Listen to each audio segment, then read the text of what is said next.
Good morning. Have a wonderful day. ప్రియ సహోదరి, సహోదరుడా, దేవుడు భార్యాభర్తల్ని ఒక కుటుంబంగా మార్చడానికి కారణం ఏంటంటే, వారిరువురు కూడా స్నేహితుల వలె కలిసి ఉంటారని.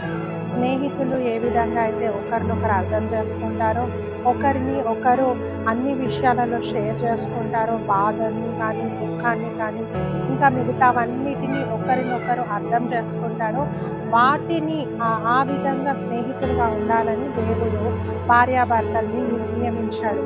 కానీ ప్రస్తుత కాలంలో అపవాది చేస్తున్న పన్నాగాలేంటంటే, మనల్ని అన్ని పనులలో బిజీ చేసేసి, ఆ బిజీనెస్‌లో మనకున్న మాటలేంటంటే, భార్యాభర్తలు మాట్లాడుకుంటే కరెంట్ బిల్ కోసమో, గ్యాస్ బిల్ కోసమో, ఇంకా ఖర్చుల కోసమో, ఇదెంతయింది, అదెంతయింది అని వీటికే టైం సరిపోతుంది.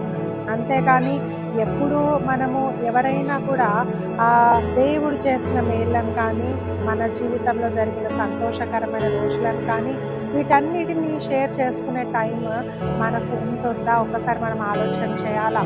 దేవుడు కట్టిన వ్యవస్థ ఎందుకంటే ఒక స్నేహితులుగా మనము సత్సంబంధాన్ని కలిగి ఉండటానికి. అంతేకాని ఒకరి మీద ఒకరం డామినేట్ చేయడానికో, ఒకరి మీద ఒకరము గ్రేట్‌నెస్ చూపించుకోవడానికో, ఒకరి మీద ఒకరము నేను చెప్పినట్టు నువ్వు వినాలి, నేను చెప్పినట్టే నువ్వు చేయాలని అధికారం చూపించడానికో దేవుడు భార్యాభర్తల్ని కట్టలేదు, కుటుంబంగా కట్టలేదు.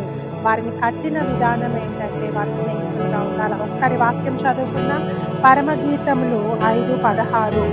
ఇతడే నా ప్రియుడు, ఇతడే నా స్నేహితుడు. ఇతడే నా ప్రియుడు, ఇతడే నా స్నేహితుడు. ఇక్కడ షూలామితి ఆ యొక్క రాజు గురించి చెప్తా ఉంది. ఇతడే నా ప్రియుడు, ఇతడే నా స్నేహితుడు.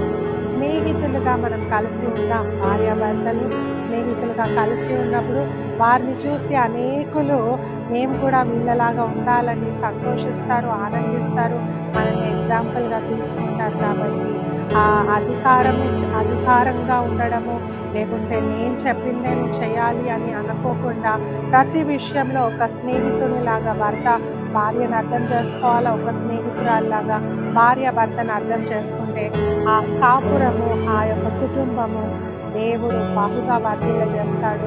వారు అనేకులకు ఎగ్జాంపుల్‌గా ఉంటారు. God bless you.